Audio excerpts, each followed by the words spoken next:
You know, back to some more goddamn questions.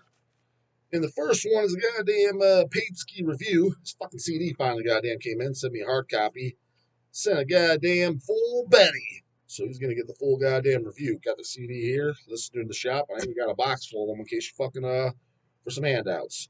So it's from Ricardo Vasquez. Paid ski review. Hey dog, you reviewed one of our tracks a few months ago. Yeah, I thought I did because the name sounded familiar, and I also like recognized the music too, as I was listening around the shop. And offered to include our CDs as promos for juicy HH orders. Yeah, I got a box of them. I didn't count how many he sent, so that's what I am going to do. If somebody wants us to ban a Sacred Origin, we'll get to it in a goddamn second. Um, I'll hand them out in big boy orders, people that order death metal, and just orders that I deem like, oh, okay, this person looks like he'll like it. You can put in the notes if you want one, but again, I'm not tossing them in one CD orders. It's got to be a respectable size order because it's gonna increase the postage on the pack. And like, if you place one CD, like, all right, I ordered Desolate CD, and can you toss in the Sacred Origin, dog? Now I'm shipping two CDs. It's like, now I'm losing money, bro. So I'm kind of not, no. Uh, mailed you a batch and included a copy for you. This paid ski is to review our 10-track album. Yep. It's not a snore fest with every song sounding the same. I would agree with you. We also don't have any yo, get up and jump stuff. Yeah, I didn't hear any jump boy fucking parts. That's exactly what the goddamn twink horse shit is, man. Is to jump up and down. That's when you know, like, you shouldn't be able to jump up and down to it for the most part. I mean, there might be some guys get a little carried away when they critique stuff. That if it's got any groove whatsoever, they'll start talking about, like, well, dude, just because it's catchy and it's got some monotonous fucking finished boring ass bullshit. Because a lot of guys, I'm not gonna mention any names, but a lot of guys you can tell by the death metal they like and shit like that. It's not death metal if it ain't this. And a lot of times you're talking about the Finnish stuff or incantation inspired stuff, just the slower stuff, mental funeral, all that. I'm like, so basically you're saying that if it ain't boring as fuck, it's not death metal. Like, what are you talking about? Like listen to early Sinister, dude. It's catchy as fuck, memorable. That's death metal. This boring monotonous shit. No, there's true death metal out there. It is boring. But some guys, yeah, they'll be the first to rip on like early dying fetus or something, purification through violence. And I'm like, I'm sorry, all this fucking boring ass bullshit you fucking worship, man. He just sends it home on a stretcher. So they'll get a little carried away. I'm like, oh, this is that fucking bouncy goddamn wigger metal. I've heard that line from multiple people. I'm like, how do you figure, dude? You're getting a little carried. I've heard ass clowns say that for later general surgery. It's all bouncy. Guy doesn't even like fucking death metal, meanwhile. Yeah, and it's like, dude, just tape on that mouth shut. Just go listen to your goddamn geezer rock. You don't even know what the hell you're talking about. But the twink horse shit, dude, that's crab walk to it. Dude, anytime you can do the crab walk, arm behind the back, and the jump up and down, fucking, it's just like all that slaughter to prevail and shit. It's like, I guess it's in a more intense style of music for mainstream music, but you listen to it, and the guy's out like, dude, this is just rap metal. It's got parts that are legitimately fucking rapping, and it's just very, very Hollywood mainstream looking and feeling. Like there's no grit, there's nothing crude about it. It's just this silly little mass and shit. Again, it's like a 2020s fucking horror movie that you'd find in coming out in the theater nowadays. You're like, this is just lame, as opposed to some of the old school shits. Um, so yeah, no, didn't have any of that. I 100% agree with you on that. We recently played with Vader and Origin at a place called the 1720 in Los Angeles, and it was a blast. Coming up next month, August, we'll be opening for Goat Whore and entering the studio to record album number 2. Cheers, dog. So yeah, all in all, I mean, on the for example, I pulled you up on Metal Archives too. So they're from Southgate, California. This is their only album that came out in 2023 from obscurity. Again, the album is Sacred Origin. 10 songs, full length. They had an EP called Death Sentence in 2019. Sacred Origin demo in 2022, and then from Obscurity full length in 2023. Pretty sure you gave me one of the demo songs maybe to listen to. Maybe give yourself a name, I can't remember. says it's death. It says it's thrash / death metal. Yeah, I mean, there's thrashy parts, but honestly, when I was listening to it, I was just like, yeah, I just kind of consider it, death metal, especially with the drums and guitar solos and the vocals. Um, I was trying to think the whole time. I always try to get, because the first thing you're going to ask with any new band nowadays is like, who would you compare them to? Like if you're a fan of what would you listen? I'm like, yeah, I mean, there's nobody directly standing in my mind. I was like, there's parts that remind me of maybe like later Monstrosity, later Morbid Angel, let's say like Formula's era. There's a couple parts that remind me of like the Carcass Necroticism, especially some of the vocal tones and the solos. You can tell by the guitar work and the drums, it's quality. It's guys that actually know how to fucking play. And it was just very well put together. Oh no, the way I would describe it is, I was like, it's just kind of like a later '90s, early 2000s death metal. Not the overly brutal shit, the sick shit, bro, and not the overly technical stuff.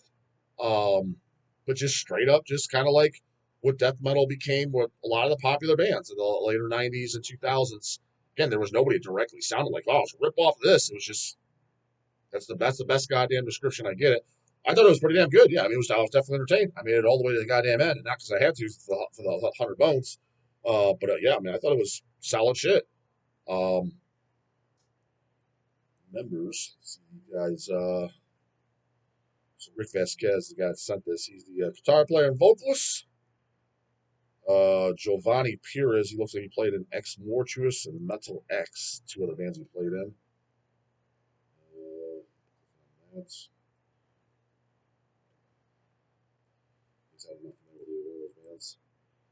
Ivan Duran, the guitar player, he played in Concrete Sledge. That thrash metal crossover, EP in 2014. Can't say I know it. And then the drummer Tomas Bonilla, Tormentor and Ex Concrete Sledge. Tormentor, there's 100 Tormentors out there. Yeah, thrash metal one from LA.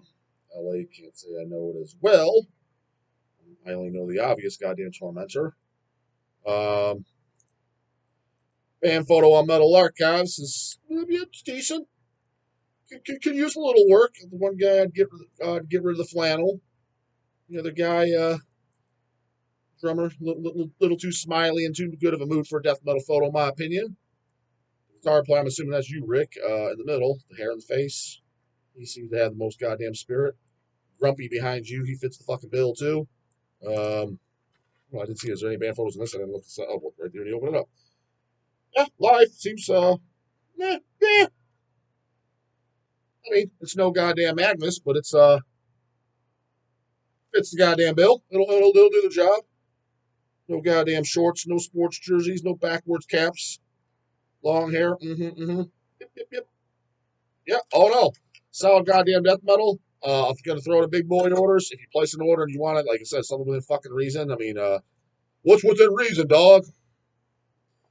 I don't know, if you order like 3 LPs, 2 CDs, a cassette, and a shirt, just throwing out something like that. It's a stack of shit. Yeah, I don't mind tossing it in. Throw in a sacred order for me, dog. Dog's got you covered. I mean, yeah, it's definitely a solid goddamn listen.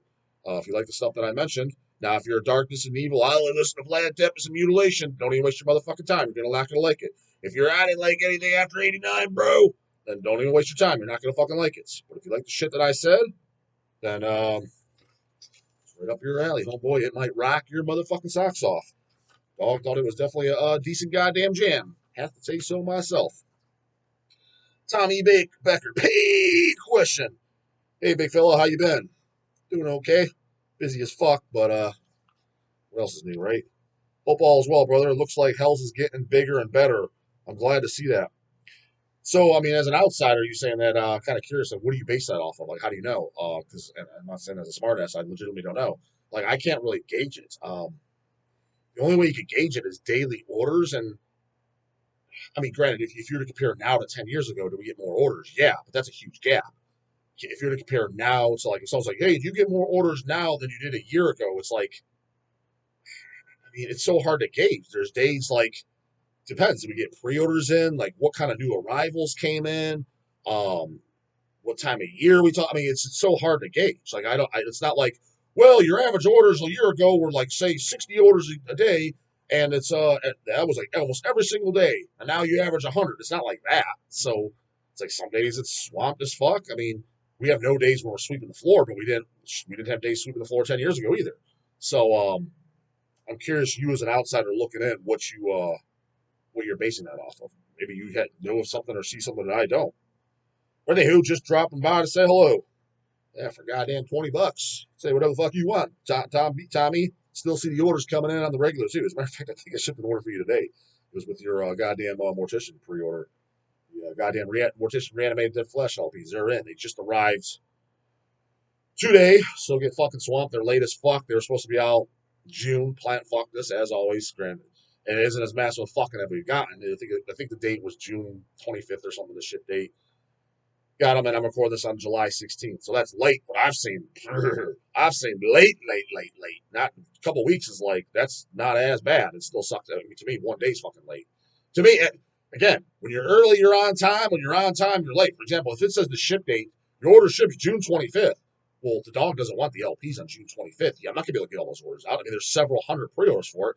And it's like, well, you just gotta ship out several hundred LPs. Well, first off, box of chocolate boys, fucking detective goddamn bubbles. That's a lot of work, even if it was just, that's all they ordered was one TISH LP. But that's not. That's only 30% of the orders. Most of the guys place an order and there's other items. Like, for example, Tommy Becker's, he had like 10 other LPs on there. There's another guy, he had like fucking $500 worth of shit. So it's a lot of items that need to be pulled, packed, and processed. It's a big fucking process. So technically, June 25th, it ships. What would be a nice, juicy, hell yeah, hooking the dog up, it's on time buffer? Arrives June 19th. So these all, but yeah, when you're early, you're on time. When you're on time, you're motherfucking late. And when you're late from the date, you're super fucking late and you suck ass. You're not a goddamn go-getter like the goddamn dog. That's for goddamn sure. Marcus Jeffers. Let's look at a goddamn order question. Give us a couple more. Give us one more piece in here, but there's two more. Go north. Get rid of these goddamn pages. Pages are getting a little old. Yo, J-Dog, I hope you remember me on YouTube, Chinese symbol grim. I do remember that, yeah, because kind of a different user ID. Where you been, homie? I asked you about extreme bands like Nelts Rotes in the comments. Yeah, I still haven't checked them out. I recently got into working out again to get my shit together, trying to work on my confidence with speaking, especially with women. You know, I've always found that, and keep on doing that if it helps. I always found that not weird. I don't want to call you a fucking weirdo. I guess I can see it. When people say that, it's very, very common. So you're in the norm. Like they're more confident with women because they do the training. My question is, how the fuck did that help? Like, for example, if there's a fucking smoking hot chick, not that I randomly go up to chicks because I'm goddamn married, obviously, but even if I was when I was single, it was never like, oh, you don't go up and talk to me like that. It's not because I was ever had no confidence or because I was scared.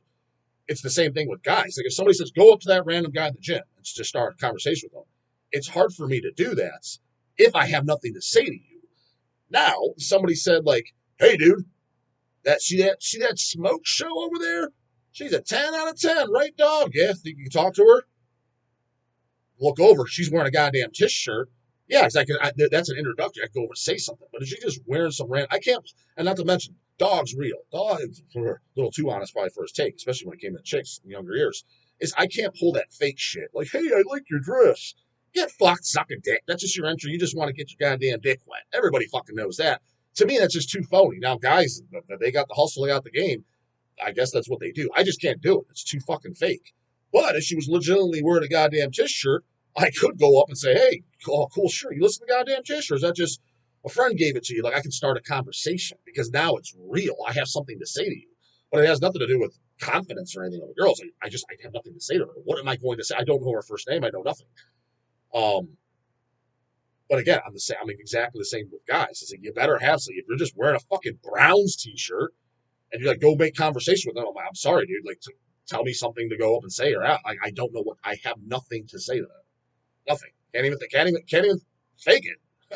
So, but to start working out, I mean, like I had no additional or less confidence from training to prior. But there's guys, and I've heard that several times. Yeah, I can talk to chicks regularly now. I was like, why couldn't you before? Oh, well, I wasn't in shape. Was that man, dude? Chicks don't give a fuck how you look. I mean, again, if you are just completely deplorable looking, Yeah, that's not going to be the biggest in. However, though, dude, I don't know, man. Look at fucking guys like Kevin Smith and shit. If you're funny, like if you're definitely a funny guy, then you have an in. That's that they prefer. I can tell you right now, they prefer a guy that can make them laugh over a guy that has abs. I can tell you that for if you are a guy that can 100% make them laugh their ass off all the fucking time, legitimately make them laugh, and you got the guy next door, and he's got a 2x4 personality, he's got fucking shredded abs. I guarantee you, you're fucking getting her over he is. So keep that in mind too. The whole working out thing. I mean, it's a better introductory if you're just walking and she's looking at two guys. One guy, you're on the beach. One guy's in shape. Another guy's got fucking his fucking gut hanging down to his cock. Hasn't seen his dick in 10 years. He's got fucking tits hanging off his chest. Uh, yeah, the first impression, she's going to be thinking, all right, well, this guy off to the side is better. Once they start talking, though, dude, you got that 2x4 personality. And a lot of homeboys do. A lot of 2x4s out there. She got no charisma at all. Some of the YouTube channels, too. Holy fuck. I don't know how anybody watches these guys. And I'm talking about the metals. Well, anything. The metal say, dude, check this out, y'all. Who's watching this bozo? Boring as fuck. Fucking leave all this goddamn essay. We just got to work out, get my shit together. And being more of a go-getter with pursuing money and art. Yeah, you're better off. Yeah, you're definitely good with that, man. My questions are, one, what's your thoughts on C-Bomb and his physique? Here's Bumstead. He's got a good physique. Obviously, he's got a better physique than me, but I don't really follow classic physique. I met him. I, I'm just not that inspired by the classic physique. Maybe because I'm an old school and I got into where it's just open bodybuilding. I like the open guys, man. I like the freak shit. You know what I'm saying? Because the thing is with classic physique and the board shorts, aka men's bikini, I think it was called make fun of them. Yeah, those guys got great physiques too. It's just not that impressive to me because they're not that much bigger than me. So, some of them they're not. I know because I met them stand side by side. What it is? Well, then why don't you compete against them, dog? It's because it's genetics. It's all just about the shape of your muscle, like what you were born with. That's where the unfairness comes in. NBA, if you're 7'1", you have a significant advantage over getting in the NBA over the guy that's 5'7". Way better advantage. What did he do to do that? He did nothing. He was born like that. Here's Bumstead. Yeah, okay, he's got a nice, pleasant looking physique. No homo. That's what they judge it by. With a small waist. He didn't do anything for that. He just put on muscle by working out, eating, taking steroids. And voila. That was what his fucking physique looks like. And to be honest with you, in the classic physique, if I'm going to go by that, I don't even think he has the best goddamn physique. I think guys like Brian Ansley and shit were Brianna Ansley and Terrence Crawford. I think their physiques are better, but again, not a huge physique. I met most of those guys for the first year at the Olympia because they're just kind of walking around. I mean, yeah, Bumstead, he's not a big guy. He's not. He is bigger than me. They're still side by side, but not much. Not much at all. When you go up close, now does he have a much better physique than me? 1,000%. He would smoke me if we stripped down our gachis and posed next to each other. Yes, he would destroy me. His structure's a million times better, and he is bigger. But it's not significant. Put it to you this way: when I stand next to him, I'm like, oh yeah, another guy that works out, cool. Another guy that's into training and shit like that. When I stood next to Rolly Winkler photo, this bitch don't even look like he works out. Standing next to Whitmick Walker, I don't even look like I work out. There's a huge fucking difference. And you can't go off video. I'm talking when you go in person, you're like, oh, whoa, this is not even close. Not even close. So, yeah, a guy that's my size, basically, who just had pretty genetics, basically pretty boy genetics, I'm not inspired by it. I kind of don't care, to be honest with you. Number two, other than Kate and the guys, do you know any other metalheads that are African American? Who the fuck you been, bro? There's tons. I mean, there's fucking, what is it, Black Wings, or whatever the dude is at Blasphemy. By now you see my Bewitcher interview. Goddamn, the singer, guitar player, or singer and bass, the singer and guitar player for Bewitcher. He's black. Check out pre-Whiplash. There's a band called Jackhammer. They did 2 demos. I think it was either a single guitar player. I think on the first demo, it's a black dude. There's a bootleg LP, like limited to 100 copies that came out years ago with both Jackhammer demos. Dog owns it, of course. That's a black dude. You ever hear of a band called Suffocation? I mean, there's tons. What do you mean? Like, kind of weird question. Yeah, obviously they're the minority. They're not as many as the white guys, but There's tons of black dudes in bands. Like lots of good bands. So yeah, I don't know. It sounds like you kind of out of loop, homeboy. That's the last goddamn one. We're right at the 20-minute mark. Good. Save those for goddamn tomorrow. Painsky's been slowing up anyways. Don't want to run out of goddamn material. Then I gotta go to that dumbass comics box. Just look at all the dumbass fucking sponge dogs. So get them goddamn Painsky's in. Can't figure out how to do it? Ask Mama. Bubbles. It's in the description box. Copy and paste. PayPal. $10. Send in your goddamn question. Ask me whatever the fuck you want. Doesn't gotta be metal related. It can be whatever the fuck you want. Goddamn it. So send them the fuck on over. Comics question. Choose what to do. Pick out back in the morning. Later. Goddamn it.